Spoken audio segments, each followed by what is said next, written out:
Então, vamos dar sequência aí, né, às nossas aulas de matemática. Hoje, a nossa aula número 4, nós vamos falar sobre números primos e sobre o critério de divisibilidade, tá? De vez em quando aí vai aparecer em algumas questões falando de números primos, então é interessante que vocês saibam o que é, saibam identificar. E o critério de divisibilidade, ele vai ajudar vocês, principalmente naqueles exercícios de fatoração. A gente vai ver um pouquinho também como é que funciona isso. Vou botar no modo tela cheia. Bom, então, para começar, a gente tem que lembrar que os números, eles sempre podem ser reescritos como produtos. Se eu quiser reescrever um número qualquer como produto de outros números, eu consigo. Então, qualquer número ele pode ser reescrito como produto de fatores. É o que a gente chama de fatoração, quando eu pego um número e vou dividindo ele em fatores multiplicados. Não sei se vocês lembram aí, né, aquele processo de fatoração, que coloca aquela barrinha na vertical e vai dividindo o número. Mais para frente a gente vai ver isso com mais calma, tá? Mas só para já dar uma ideia do que é a fatoração. Eu vou colocar uns exemplos aqui para vocês. Ó. Por exemplo, o número 10. Como é que eu poderia reescrever o número 10? Poderia reescrever ele como 2 vezes 5. Então, eu estou fatorando o número 10. Eu estou reescrevendo ele como um produto de alguns fatores. O número 24, também posso reescrever ele como produto de alguns fatores. Eu posso reescrever como 2 vezes 12. O 12 eu também posso reescrever, então, eu poderia reescrever o 12 como 2 vezes 6. Aí o 24 seria 2 vezes 2 vezes 6. Mas o 6 também eu posso reescrever ele como um fator. Então, ficaria o 24, 2 vezes 2 vezes 2, vezes 3. Todas essas representações aqui são representações do número 24. E o 1? O 1 também poderia ser reescrito como um produto? Poderia, né? Se eu colocar 1 vezes 1, vai dar 1. Não faz muito sentido reescrever o 1 como um produto de fatores, mas só para mostrar para vocês que também eu posso. É igual o 0. O 0 também poderia reescrever ele. Posso fazer 1 vezes 0, 2 vezes 0, ou qualquer outro valor vezes 0. Mas também não é muito interessante. Isso aqui foi só para mostrar para vocês. O que é interessante para a gente são esses dois exemplos de cima aqui, que é o 10 e o 24. Aí eu coloquei aqui um exemplo qualquer. Imagine que você está organizando uns kits de presentes de Natal para crianças carentes. Cada kit precisa conter peças de roupas e brinquedos. Se ao todo você possui 40 peças de roupas e 32 brinquedos, de que maneira poderá dividir os kits para que todos tenham as mesmas quantidades de itens, o máximo de crianças sejam contempladas e que não sobrem itens fora do kit? Então, aqui eu coloquei um exemplo para a gente brincar um pouquinho com essa questão da fatoração. Então, eu coloquei aqui, ó, eu tenho 40 peças de roupas. Como é que eu posso fatorar o 40? Só para eu ter uma ideia de como eu consigo dividir isso nos kits, né? Essas 40 peças de roupas aí. Eu posso colocar da forma fatorada 2 vezes 20, ou então 2 vezes 2 vezes 10, e vou fatorando ele, ou 2 vezes 2 vezes 2 vezes 5, e assim por diante. E o 32 também, né? Eu posso reescrever ele como produto de alguns fatores. Então, eu posso reescrever 2 vezes 16, posso reescrever como 2 vezes 2 vezes 8, 2 vezes 2 vezes 2 vezes 4, ou só com termos 2, né? Multiplicando aí 5 vezes o 2. Também vai resultar no 32. E aí, agora eu vou montar meus kits, então, aí, ó, de presentes de Natal para as crianças. Vou colocar algumas peças de roupa e alguns brinquedos. E aí, como que eu posso separar esses kits? Eu poderia, por exemplo, colocar 20 camisetas, né, 20 peças de roupas e 16 brinquedos, utilizando esses dois termos primeiros aqui da minha fatoração. Aí eu ia conseguir o quê? Eu ia conseguir 2 kits com 20 peças de roupa e 16 brinquedos em cada kit. Não é muito lógico isso, né? Se eu vou dar os kits para 2 crianças, com essa quantidade toda de roupas e brinquedos. Ou então, uma outra maneira que eu posso fazer, colocar 10 peças de roupas no kit e colocar 8 brinquedos. Aí eu já peguei essa segunda situação minha aqui, ó. Aí, nesse caso aqui, quantos kits que eu vou formar? Eu vou formar 4 kits, então já poderia contemplar aí 4 crianças, e não sobra nada, né? Uma terceira opção, que eu também poderia montar aí de kits, poderia colocar 5 peças de roupa no kit e 4 brinquedos. Seria já essa terceira situação que eu tenho aqui, ó. Tenho 5 peças de roupa, 4 brinquedos, não sobra nada. E quantos kits que eu vou formar? Vou formar 2 vezes 2 vezes 2, vai dar 8 kits. Então, isso aqui foi só para dar uma ideia para vocês de uma aplicação aí da fatoração. Depois a gente vai ver na próxima aula o MMC e o MDC, que aí sim a gente vai ver na prática, vai usar aí alguns exercícios que caíram no Enem ou em outros vestibulares sobre esse assunto, tá? Que é basicamente lá você dividir de forma otimizada algumas quantidades que você vai ter. Bom, e aí uma coisa interessante que eu coloquei aqui, ó. Perceba que nesse processo da reescrita dos números como produtos de fatores, tem um limite de elementos. Então, por exemplo, nos 2 exemplos que eu tinha dado, o 10. O 10 é 2 vezes 5, né? Chega um momento que eu não consigo mais abrir os meus valores em múltiplos. Então, o 2, por exemplo, que número que eu poderia utilizar que 2 números multiplicados me resultariam no 2? Não tem, né? Não consigo multiplicar nem 2 números e resultar em 2. Nem o 5. Então, eu não consigo mais abrir. Esses números aqui, né, são o meu limite. O 24 também. Eu abri ele primeiro em 2 vezes 12, e aí o 12 eu consegui continuar abrindo. Só que chega um momento que não dá mais para abrir, não dá mais para fatorar. Então, seria esse último caso aqui, ó, 2 vezes 2 vezes 2 vezes 3. Não tem nenhum número, nem 2 números que multiplicados vai me resultar 2 para eu colocar aqui, e nem 2 números multiplicados que resultem em 3 para eu colocar aqui. Então, esses números que eu não consigo mais dividir eles e reescrever na forma de multiplicação, a gente chama de números primos. Eu coloquei aqui, ó, que esses números são infatoráveis, eu não consigo mais dividir eles em fatores e me resultar aí nesse número. Então, vamos ver aí uma outra definição de números primos. Eu coloquei uma brincadeirinha aqui que não são esses primos, não. Isso aqui só o pessoal mais velho vai entender a referência. O Will Smith lá e o Carlton. Alguém entendeu a referência aí? Não são esses primos, não. Não tem nada a ver com parentesco, tá, gente? Essa ideia de números primos, essa nomenclatura, ela veio lá da Grécia Antiga, porque esses números, como eles não podem ser separados em 2 outros, né, em fatores, eles chamavam de primeiros, ou primos, e aí veio daí essa nomenclatura, não tem nada a ver com parentesco, os números não são parentes. Então, são aqueles que não podem ser gerados pela multiplicação de 2 outros números, ou de outros números. E aí a gente tem um caso especial, que é a unidade, que é o número 1, que aí você pode achar que o número 1 é primo. O número 1 não é primo, tá? O número 1 é unidade básica. Então, já exclui o 1 aí. Mas a gente tem os outros números primos, né? A partir do 2. Então, o 2 é um número primo, porque não dá para reescrever ele como uma multiplicação. O 3 é um número primo. O 5, o 7, o 11, o 13. A gente tem infinitos números primos. Aqui eu coloquei apenas alguns. E a gente tem os números compostos, né? Todos aqueles que não são primos e que não são a unidade, que é o número 1, são os números compostos. Também são infinitos, né? Então, o 4, o 6, o 8, o 10, o 12 e assim por diante.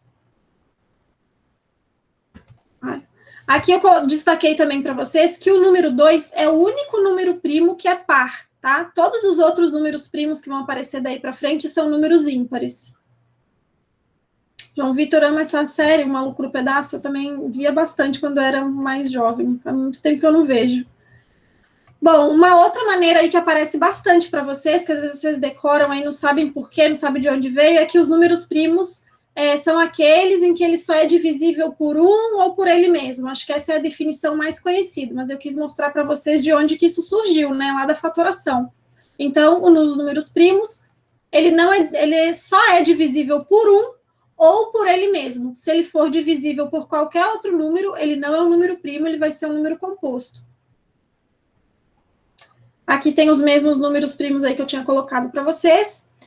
E eu coloquei aqui, ó, uma curiosidade também, que o maior número primo que foi descoberto, ele tem 25 milhões de dígitos, tá? Tá lá no site do INPE, Instituto de Matemática Pura e Aplicada.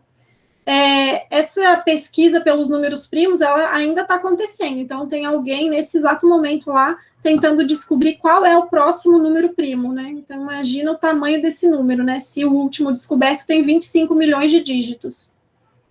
Mas, Edinara, para que servem esses números primos? Aí tem alguma utilidade, né? Por que alguém fica lá pesquisando números primos? Bom, uma das utilidades que tem os números primos, eles são utilizados em criptografia, tá? Então, a combinação lá de dois números primos multiplicados vai gerar um código que pode ser usado em criptografia.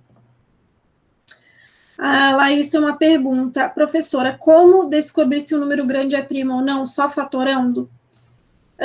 Então, a gente vai ver agora como é que eu faço para descobrir se o número é primo. E aí, dá um trabalhinho, infelizmente. Então, né, por isso que está demorando tanto para eles descobrirem aí esses números primos. Eles colocam hoje em dia algoritmo, né? Coloca lá no computador e deixa o computador rodando e fazendo essas divisões sucessivas aí para tentar descobrir.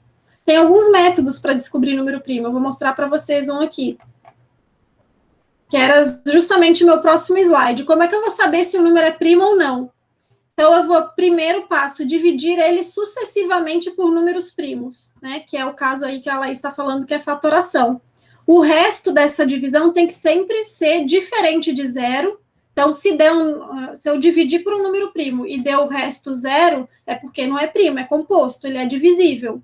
Tem que dar um resto diferente de zero. E, além disso, eu tenho que repetir essa operação várias vezes, até que o quociente, né, o resultado lá da minha divisão, ele tem que ser menor ou igual ao divisor. E aí eu vou fazer aqui dois exemplos, só para demonstrar para vocês como é que descobre se o número é primo ou não. Espera aí que eu tenho que compartilhar minha outra tela.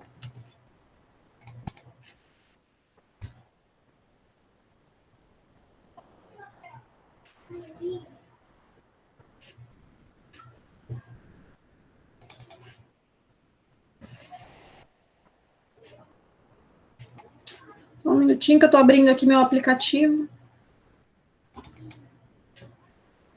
Ele decidiu que não quer abrir por algum motivo. Abriu.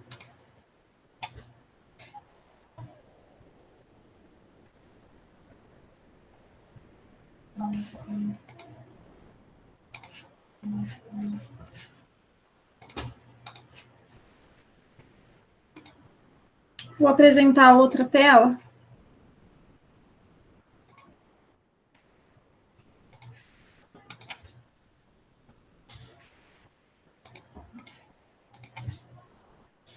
E vou mostrar aqui dois exemplos. Então, o primeiro exemplo que eu separei aqui, ó. O número 143 é um número primo? Como é que eu vou descobrir? Então, primeiro passo, eu vou dividir sucessivamente esse número por números primos. Eu vou pegar o primeiro primo, que é o 2. Eu vou pegar o 143 e vou dividir por 2.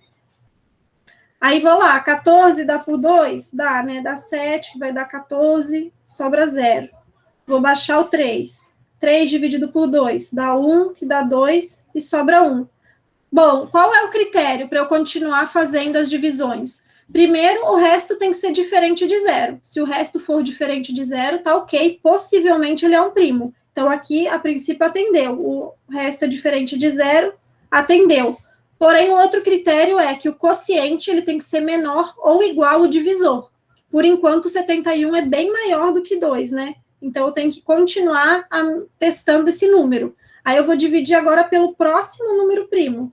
Então, 143 dividido por 3. Aí, 14 por 3, né? Aqui vai dar 4, 12, né? 4 vezes 3 dá 12, sobra 2. Vou baixar o 3. O 23 dividido por 3 vai dar por 7, que dá 21, e sobra 2. Bom, então, o 2 já não dá mais para dividir por 3, né? Já daria um decimal, então a gente encerra por aqui. Aqui também, ó, meu resto deu diferente de zero, então, por enquanto, tá ok, ele pode ser um primo, só que o quociente ainda tá bem maior do que o divisor, tá bem maior do que 3, então eu tenho que continuar. Aí eu vou para a próxima, 143 dividido pelo meu próximo número primo, que é o 5. Eu vou fazer 14 por 5, aqui vai dar 2, vai dar 10 e sobra 4. Vou baixar o 3. 43 por 5 dá por 8, né? 8 vezes 5 dá 40 e sobra 3. O 3 já não dá mais por 5, vai dar um decimal. Então, eu vou encerrar a conta. O resto deu diferente de 0, então beleza, possivelmente ele é primo. Só que o 28 é maior do que 5, então eu tenho que continuar fazendo a conta. E assim a gente vai. Então, dá um pouquinho de trabalho para descobrir se o número é primo ou não, né? Vou dividir agora por 7. 14 por 7 dá 2, que dá 14, e sobra 0. Vou baixar o 3. O 3 aqui não dá, né? Então, a gente tem que colocar o 0 aqui. Lembra lá da regrinha que eu tinha feito com vocês na aula de divisão? 0 vezes 7 dá 0 e dá resto 3. Então, sobrou 3. O 3, ok, é diferente de 0, mas o 20 ainda é maior do que 7. Então, eu vou continuar. 143 agora dividido por 11, que é meu próximo número primo. 14 por 11 dá 1, aqui vai dar 11 e sobra 3. Vou baixar o 3, deu 33. 33 dividido por 11 vai dar exatamente 3. 3 vezes 11 vai dar 33 e vai dar resto 0. Se deu resto 0, já identifico que não é um número primo, tá? Então, resto 0 não é primo. Então, 143 não é primo.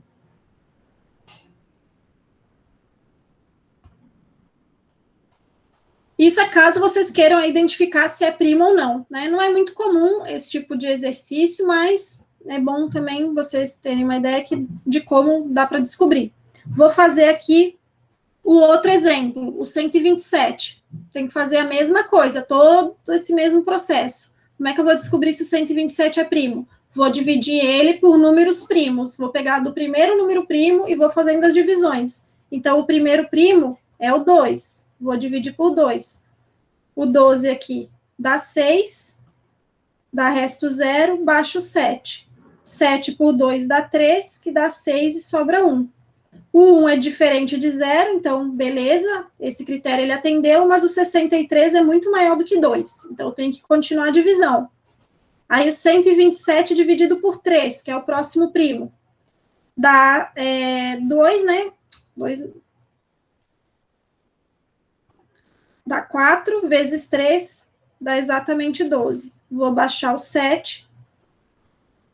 Aqui dá por 2, 2 vezes 3 dá 6 e sobra 1. Então, o resto também deu diferente de 0, só que 42 é maior do que 3. Vou para a próxima. 127 dividido por 5.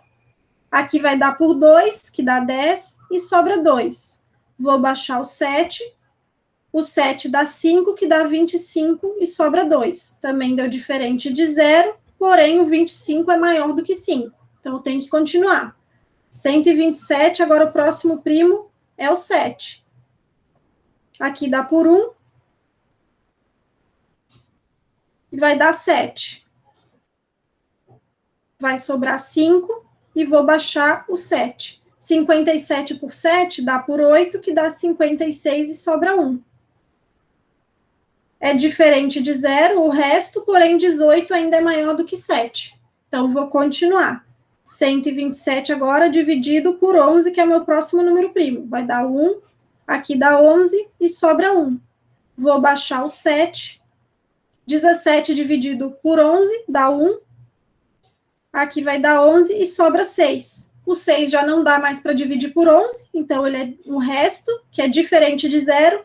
E agora o 11 aqui, ó, eles são iguais. O meu quociente e meu divisor são iguais. Então, atendeu os dois critérios que eu precisava. Eu precisava que o resto fosse diferente de 0 e precisava que o quociente fosse menor ou igual ao divisor. Então, o 127 é primo. Tranquilo esse processo aí de divisões sucessivas? Dá trabalho, eu sei que dá, mas dá para descobrir se o número é primo só fazendo as divisões sucessivas, né? Vai fatorando ele. Então, beleza, vou voltar lá para os nossos slides. Deixa eu parar aqui a apresentação e compartilhar novamente o slide.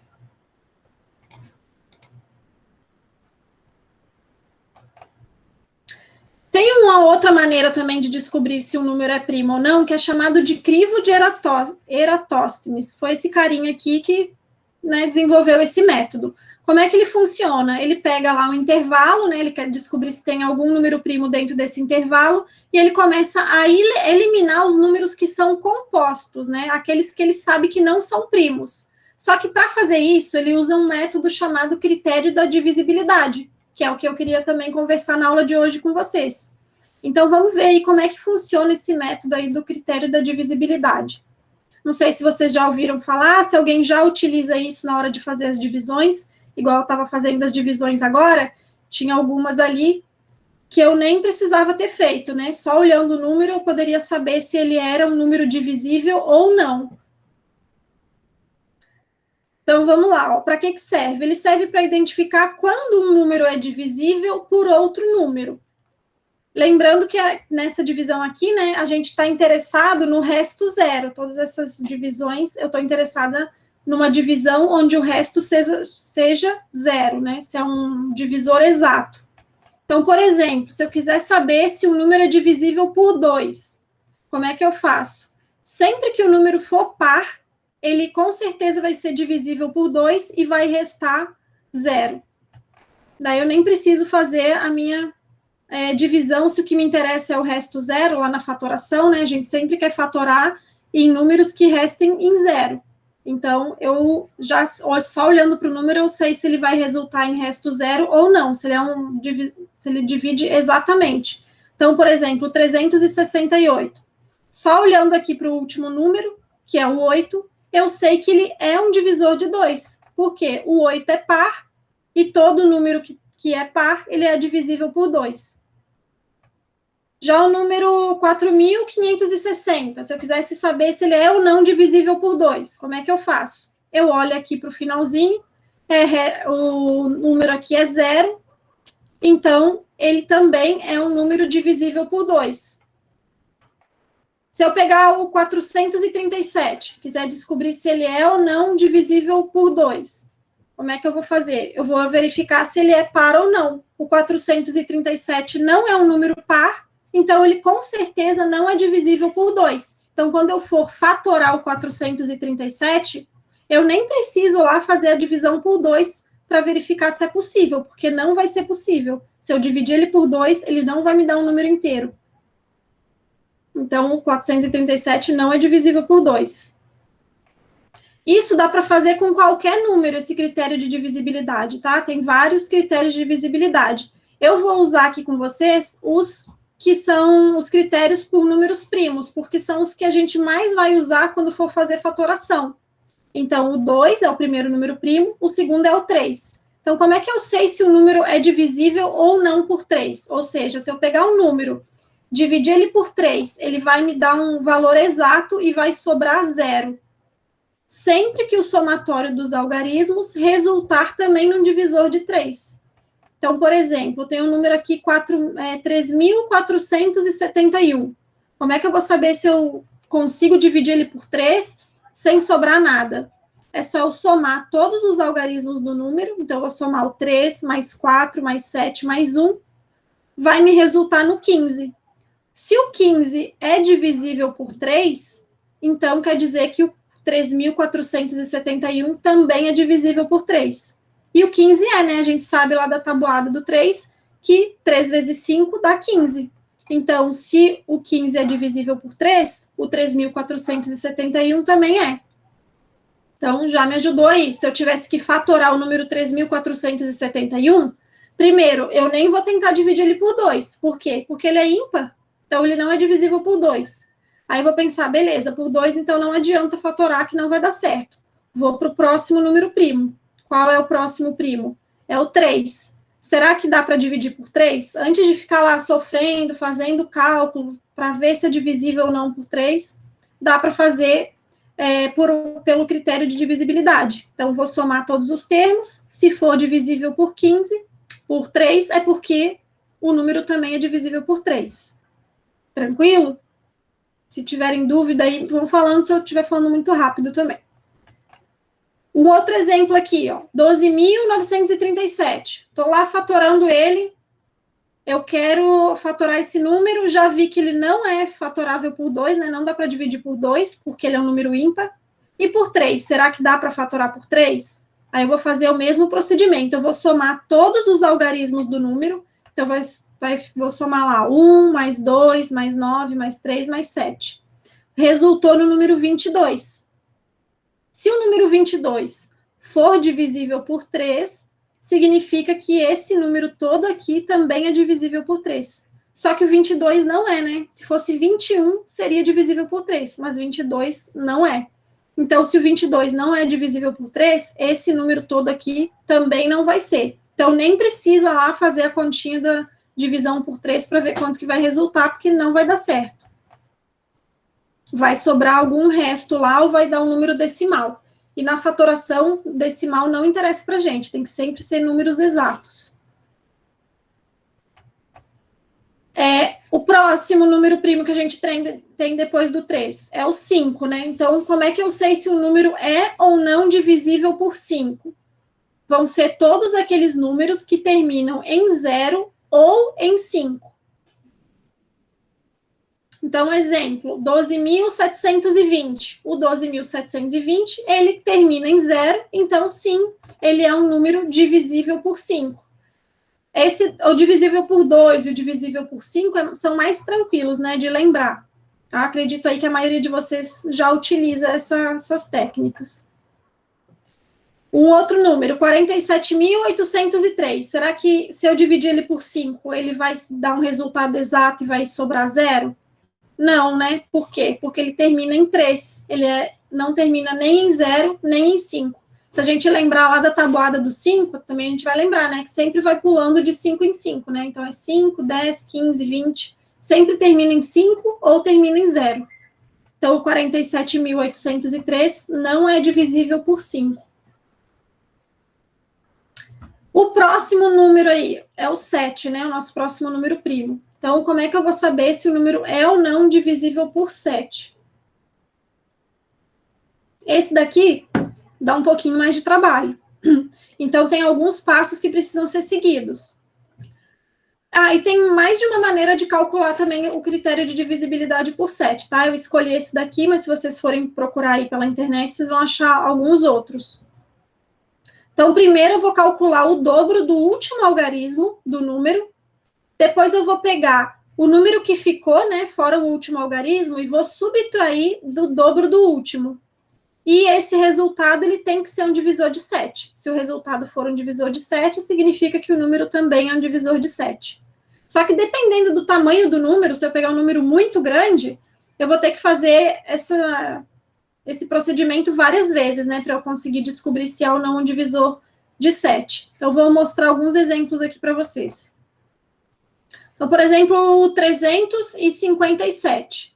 Qual é o primeiro passo que eu vou fazer? Eu vou pegar o 7 e vou multiplicar por 2. Então, 2 vezes 7, que é o último número aqui, meu último algarismo, deu 14.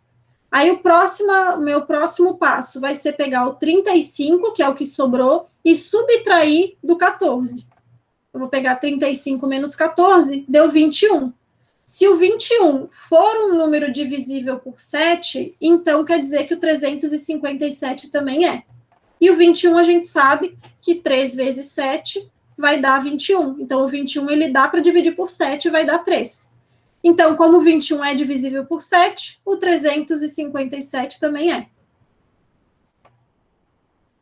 Aí, um outro exemplo, 123. Será que o 123 é divisível por 7 ou não? Só olhando para ele aí tem como saber? Vou fazer meu passo a passo aqui.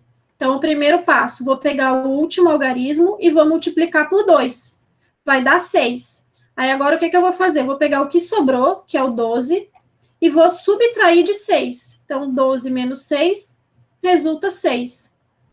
O 6 é divisível por 7? E aí, dá para dividir 6 por 7? Não dá não, né, gente? Então, quer dizer que se o 6 não é divisível por 7, o 123 também não é divisível por 7. Fazer um outro exemplo aqui com um número maior. Por se eu tiver o número 45.661, então um número bem maior. Vamos ver o que vai acontecer quando eu fizer esse procedimento aí do passo a passo. Vou pegar o último algarismo, que é o 1. Vou multiplicar por 2, que é o primeiro passo. Deu 2. Aí o próximo passo é eu pegar o que sobrou, no caso aqui vai dar 4.566, e subtrair o 2, né, que veio aqui de cima. Vai sobrar 4.564. Poxa, mas só olhando para o 4.564 fica difícil de eu decidir se ele é ou não divisível por 7. Não está tão simples igual os outros. Então, eu vou continuar fazendo o mesmo procedimento. Agora, eu vou pegar o 4.564 e vou aplicar lá o passo a passo de novo. Então, do 4.564, eu vou pegar o 4 e vou multiplicar por 2, que vai me dar resultar 8. Aí, depois, eu vou pegar o que sobrou aqui da frente, que é o 456, e vou subtrair do 8. Vai me resultar 448. Ainda está um pouquinho difícil, né? Para eu identificar se o 448 é ou não divisível por 7. Então, eu vou continuar meu procedimento. Vou pegar agora o 448 e vou analisar ele. O último algarismo dele é o 8, vou multiplicar o 8 por 2, deu 16. Vou pegar aqui o 44, que é o que restou, e vou subtrair 16. Sobrou 28. 28 é divisível por 7? E aí, é ou não é divisível por 7? Tem alguém aí prestando atenção? 28 é divisível por 7, isso aí. Então, se o 28 é divisível por 7, dá 4, quer dizer que o 45.661 também é divisível por 7. Aí eu coloquei uma observação aqui para gente, ó, avaliar a utilidade dessa operação toda. Será que vai valer a pena eu pegar um número muito grande e ficar fazendo todas essas análises para descobrir se é ou não divisível por 7? Talvez não vale muito a pena, né? Talvez é melhor eu pegar ele e tentar dividir mesmo e ver se vai sobrar resto ou não. Então, tem que analisar isso. Às vezes vai ser útil e às vezes não. Vocês têm que, na hora, analisar. Se eu pegar um número lá de 3 algarismos, tranquilo, né? Vocês viram que quando eu pego o último e multiplico por 2, só sobram 2 números. E aí, quando eu subtraio um do outro, já sai automaticamente se o número vai ser divisível por 7 ou não.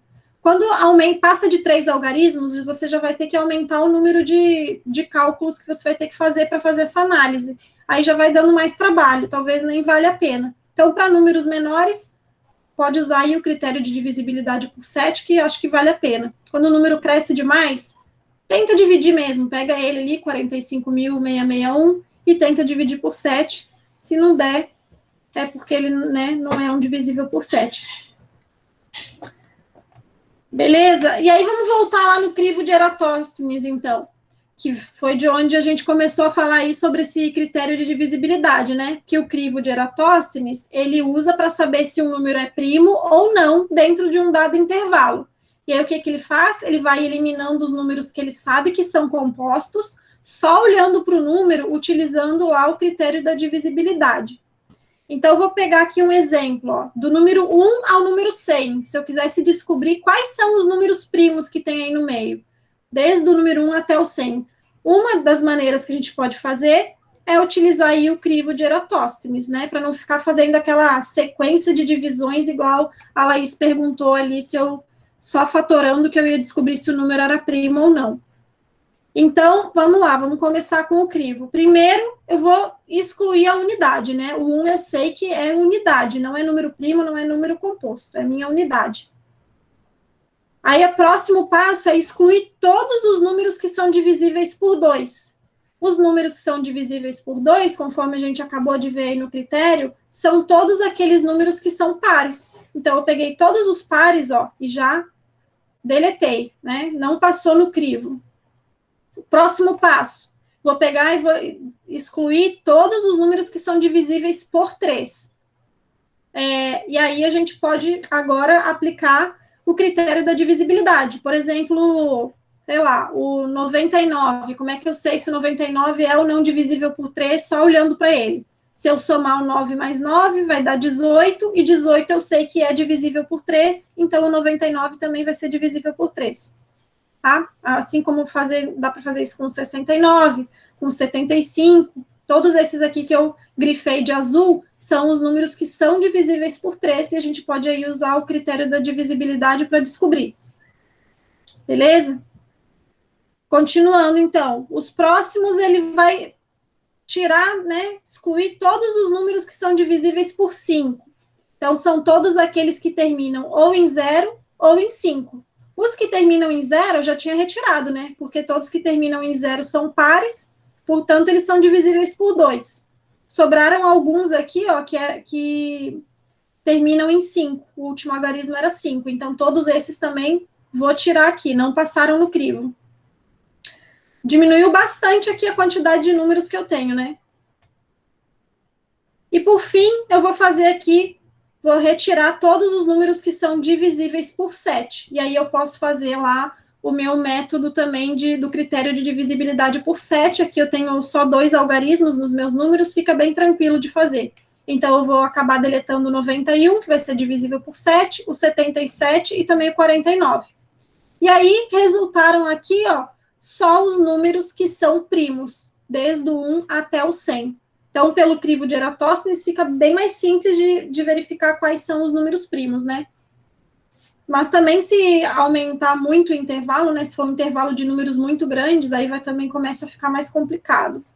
Por isso que, né, tá aí o algoritmo rodando até agora para descobrir aí todos os números primos. Todos não, né, porque eles são infinitos, mas os próximos.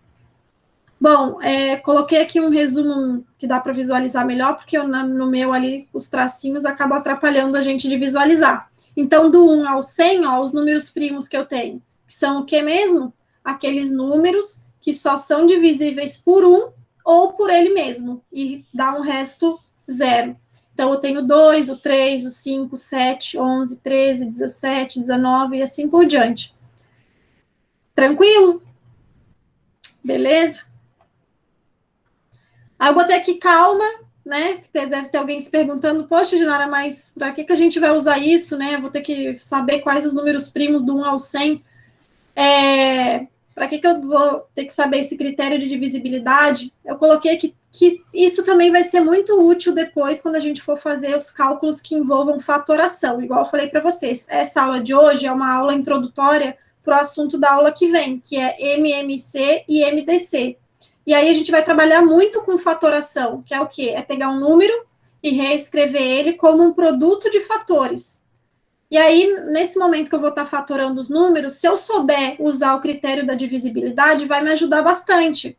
Eu só olhar para o número e perceber se ele é ou não divisível por 2, se ele é ou não divisível por 3, por 5, por 7, e assim por diante, tá? Já vai ajudar vocês lá na hora de fatorar. Vocês vão perder menos tempo tentando, às vezes, dividir um número que não é divisível.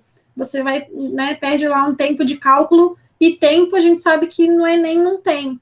Então, por isso que é importante vocês saberem usar esse critério da divisibilidade, tá bom? E os números primos, conforme eu falei, vai ter várias questões aí que ele vai pedir para vocês, vai colocar lá no meio alguma coisa, né, algum enunciado falando de números primos, e aí tem que saber que o número primo é aquele que só divide por ele mesmo, ou por 1. Bom, para a aula de hoje, eu trouxe isso, acabei falando rápido demais, talvez, mas também não queria entrar no assunto de MMC e MDC, porque tem bastante coisa para falar, e aí eu deixo para falar isso na próxima aula. Não esqueçam de tudo isso que a gente conversou hoje, e aí eu coloquei aqui, exercitar é preciso. Eu fiz uma listinha de exercícios, são exercícios bem básicos, não são exercícios do Enem nem nada, que é só para exercitar mesmo, para ver se vocês compreenderam, se tá fácil, tá difícil, qual que é a dificuldade. E aí eu vou lançar para vocês lá no Google Classroom, tá? Essa listinha de exercícios. Alguém ficou com alguma dúvida dessa parte toda que eu falei hoje? Para alguém aí era novidade falar de número primo e critério de divisibilidade? Não lembrava, não viu isso na escola? Me deem um retorno aí.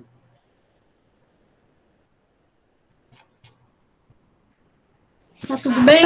Não, eu só não lembrava a parte de 7, como sabia qual eram os divisores de 7 e o de 3.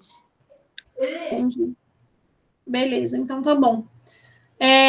Aí na próxima aula a gente vai voltar nesse assunto, né? Igual eu falei, porque nós vamos trabalhar com fatoração e aí a gente vai acabar voltando. Mas eu precisava falar para vocês o que é um número primo e como é que a gente usa o critério de divisibilidade. Beleza? Eu vou mandar a lista, tentem fazer, porque aí vocês já vão exercitando, tá? Porque não adianta, né? Essas regrinhas todas que a gente vai aprendendo, se a gente não exercita, acaba esquecendo. Na hora que precisa, você não vai lembrar como é que faz, vai pegar o quê? Vai lá fazer a continha e às vezes não tinha nem necessidade, tá bom? Então, a partir de agora, quando vocês tiverem que fatorar alguma coisa, lembrem dos critérios de divisibilidade. Vai ajudar, com certeza. Então, deixa eu pausar a gravação. Muito obrigada aí por terem me acompanhado.